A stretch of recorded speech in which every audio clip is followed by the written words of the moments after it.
Assalamualaikum warahmatullahi wabarakatuh. Baiklah, berjumpa lagi dengan saya Siti Hartina Fitri dalam pelajaran prakarya.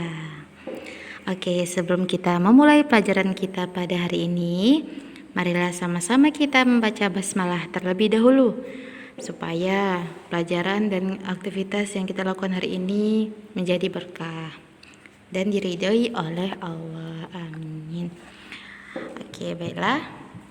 Pembahasan kita masih sambungan dari pembahasan minggu lalu. Babnya juga sama. Minggu lalu kita bahas apa? Ayo, ada masih ingat? Iya. Minggu kemarin kita membahas budidaya tanaman bayam. Dan hari ini kita akan membahas tentang budidaya tanaman kangkung. Oke. Pembudidayaan tanaman kangkung memiliki dua cara, yaitu bisa cara vegetatif atau stek dan cara generatif yaitu biji. Oke, pembudidayaan tanaman kangkung air. Oke, jadi pembudidayaan tanaman kangkung air itu bisa dilakukan dengan dua cara vegetatif dan generatif. Namun, pembudidayaan dengan cara generatif jarang dilakukan karena untuk mendapatkan biji yang baik akan mengalami kesulitan.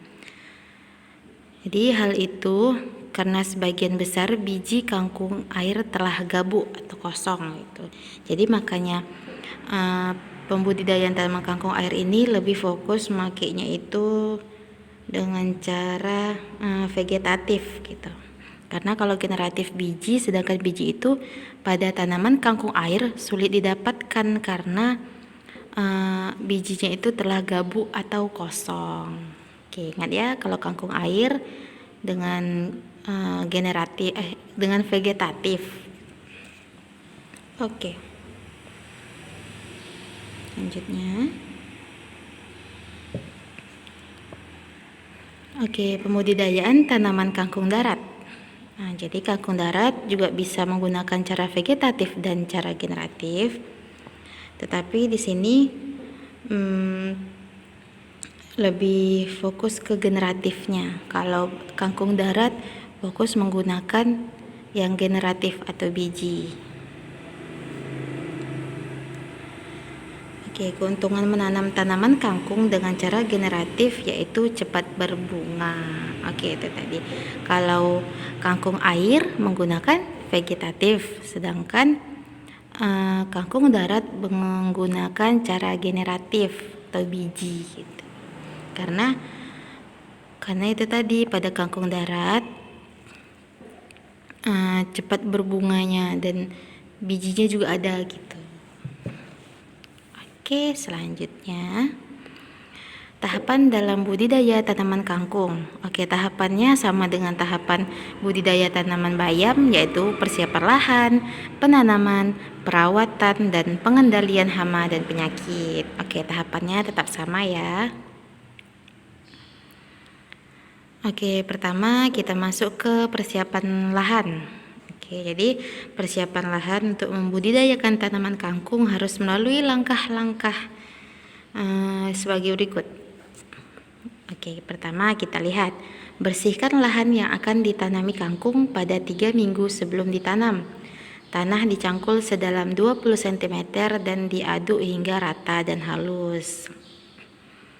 Oke, selanjutnya buatlah saluran drainase untuk menghindari adanya genangan air bila hujan turun.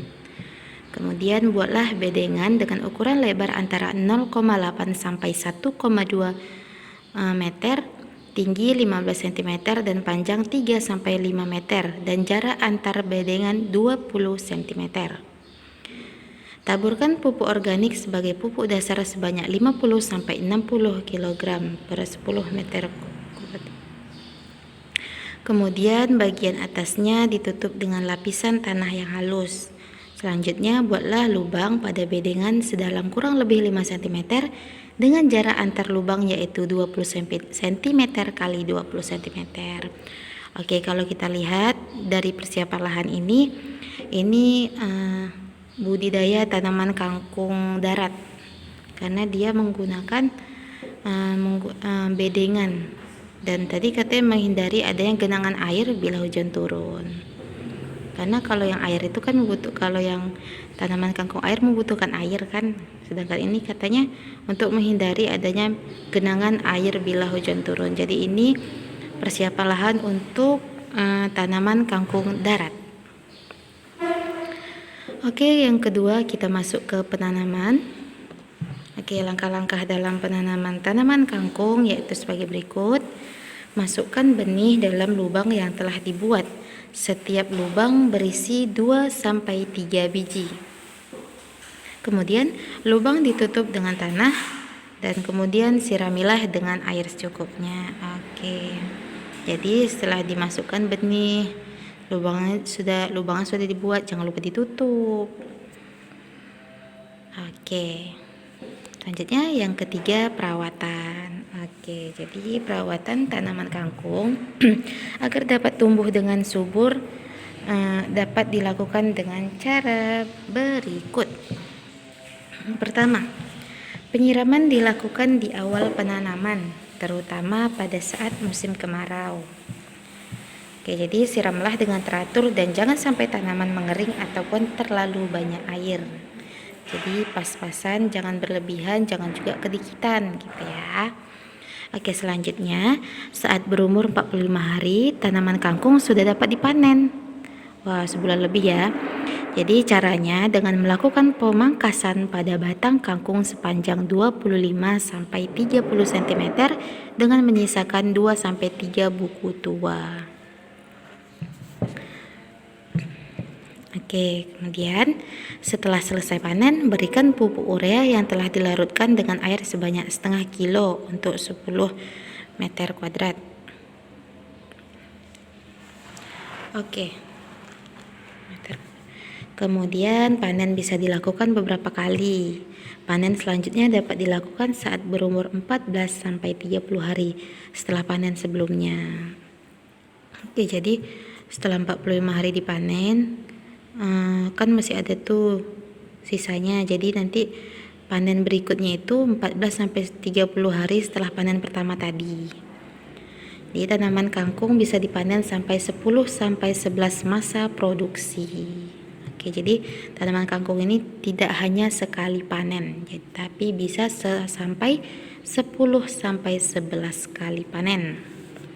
Kemudian pertahankan tanaman kangkung yang telah tua, tujuannya untuk dapat menghasilkan biji yang akan menjadi benih. Itu tadi. Jadi benihnya itu langsung didapat dari tanaman yang tuanya gitu. Untuk menghemat juga biar nggak pala beli-beli lagi gitu maksudnya. Oke, selanjutnya bila sudah tampak bunga dibiarkan hingga diperoleh biji. Jadi hal ini akan membutuhkan waktu selama 40 hari. Oke, jadi itu tadi bunga terus memperoleh biji itu membutuhkan waktu selama 40 hari. Oke, itu dia tahapan dalam perawatan. Oke, selanjutnya yang terakhir, pengendalian hama dan penyakit. Oke.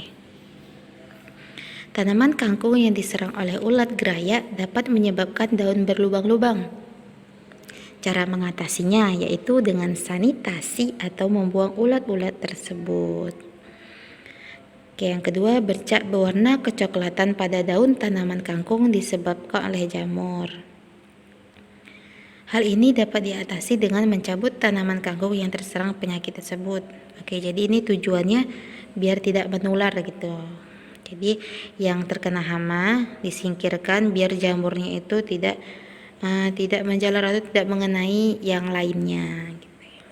Udah seperti penyakit menular ini ya. Oke, itu aja tadi pembahasan kita pada hari ini.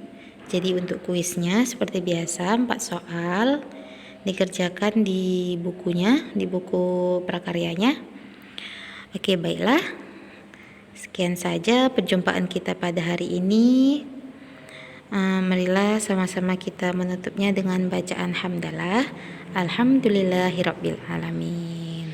Oke, sampai berjumpa di video selanjutnya. Wassalamualaikum warahmatullahi wabarakatuh.